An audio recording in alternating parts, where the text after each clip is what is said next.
Hi everyone, and welcome to my talk. Today I'm going to be talking a little bit about syllabi and the ways in which I think we can transform these syllabi in order to help diversify the classroom, allow for even more literature to be read for undergraduate students, and I'm going to be talking about some examples that I think would be really awesome to add to these lectures. So a lot of the times when we think of literature, a lot of us kind of think about the same books over and over again that we read throughout high school and in our own undergraduate experience. And of course, plenty of these books offer really important insight into different writing styles, different techniques, and there's a reason why they're used time and time again. But I kind of want to challenge this notion of looking at these texts as the only way in order to kind of delve into these different styles of writing and to give students a more diverse list of things to look for. When you think of books in the Western canon, I'm sure certain things come to mind. Shakespeare, of course, Dickens, all of these big names. But something that people don't realize is the amount of Western influence that was taken from people of color throughout all time.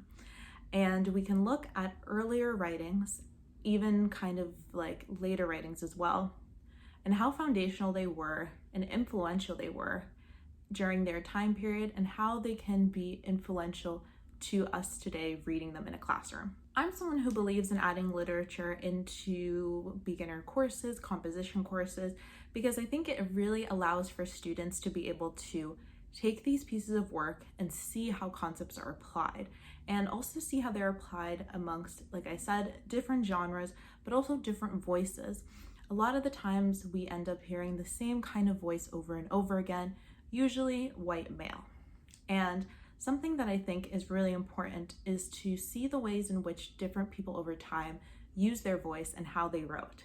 So I'm going to give a couple of examples of some texts that I think would be super beneficial to add to a curriculum if you're trying to incorporate some more people of color that also have a really strong influence on Western literature. The first book I wanted to talk about is a collection of Angelician poems. These were translated by Christopher Meldenton.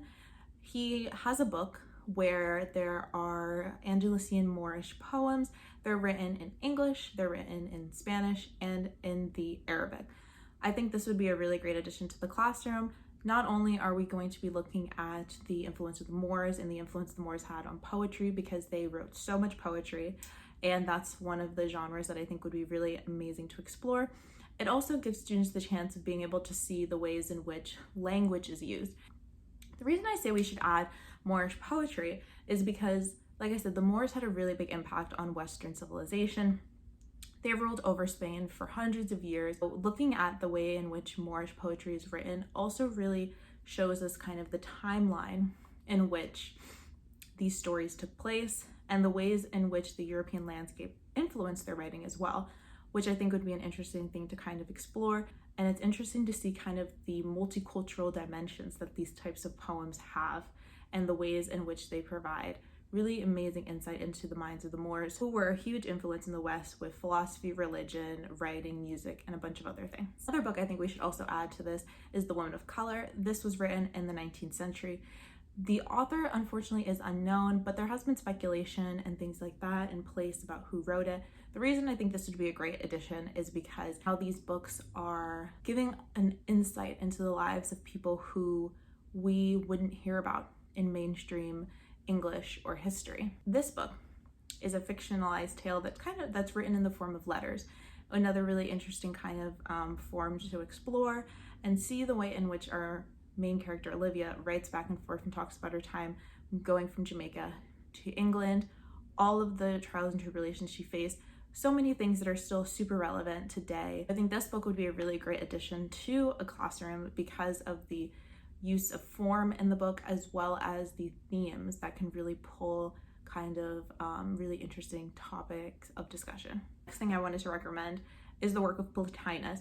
Plotinus is an ancient philosopher who many people do not realize was actually of African descent, and a lot of philosophy and things like that are taken from the work that he did. One of the works that I wanted to focus on was his section on beauty.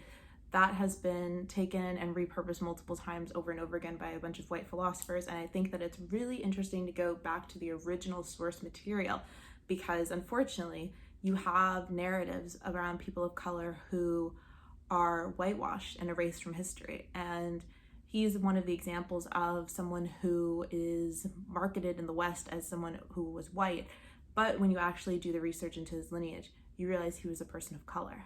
And so I think adding this in would be a really great resource to kind of show the ways in which his writings have influenced other writings throughout history. The next one I want to talk about is The Metamorphosis by Abeleus. It's the only ancient Roman novel to survive completely in its original Latin, and it's been translated time and time again. It offers so many tales on mystery.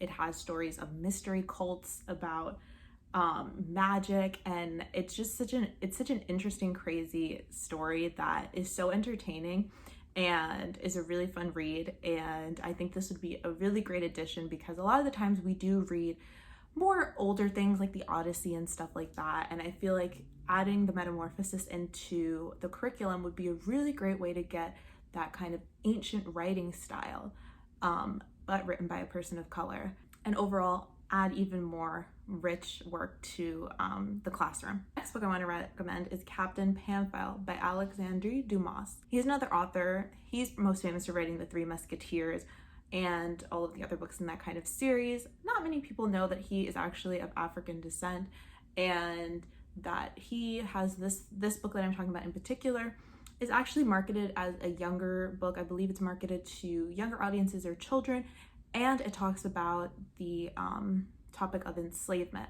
It does so in a metaphorical way, using other kinds of like characterizations and symbolism in order to talk about this topic and have it reach a wider audience. I think this would be an amazing book to add to this discussion, because it gives kind of a insight into something that shows the ways in which authors talk about difficult topics using analogies and other kinds of literary forms in order to explain their ideas and opinions. And so I really think this would be a great book to add.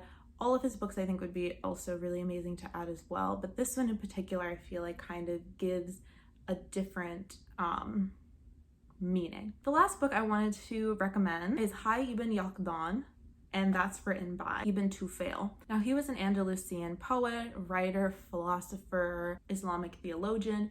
He has a lot of really amazing works, and this book in particular is very special because it inspired a bunch of Enlightenment thinkers such as Locke, Hobbes, Newton, and Kant with their writing. This book talks about a boy who grows up completely isolated from any kind of people. The only contact he has is with animals, and so he grows up thinking that that is kind of how the world works.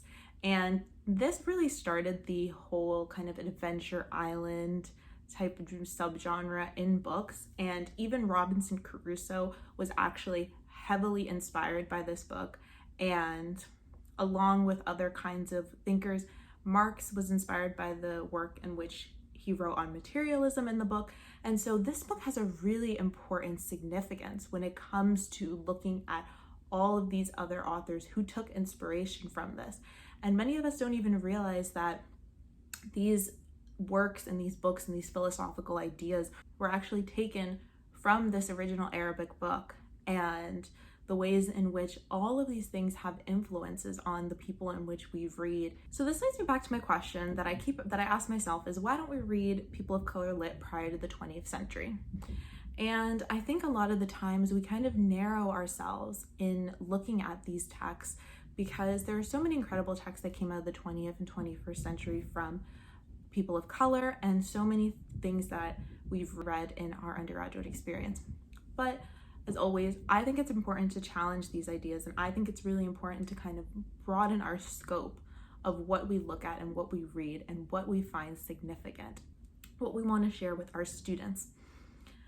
I think that allowing students to be able to read these different texts and many other, I only listed a few here, but there are many other different texts that I think would be incredible to add into this program. It shows students that there were all these voices, all these stories being told that really influence the ways that we think and some of the ideas that we even use today. It also broadens people's ideas on what people of color were thinking about, how they interacted living in European countries, how they interacted with things such as enslavement, colonialism, philosophy, religion, all of these topics that are so central and allow us to get a better insight into these ideas, and also allow for us to be able to get inspired by the way in which these people wrote and how we can even improve our own writing. Thank you so much for listening. I hope you were able to get some really good information out of this lecture, and please let me know if you have any questions or any comments that you wanted to share.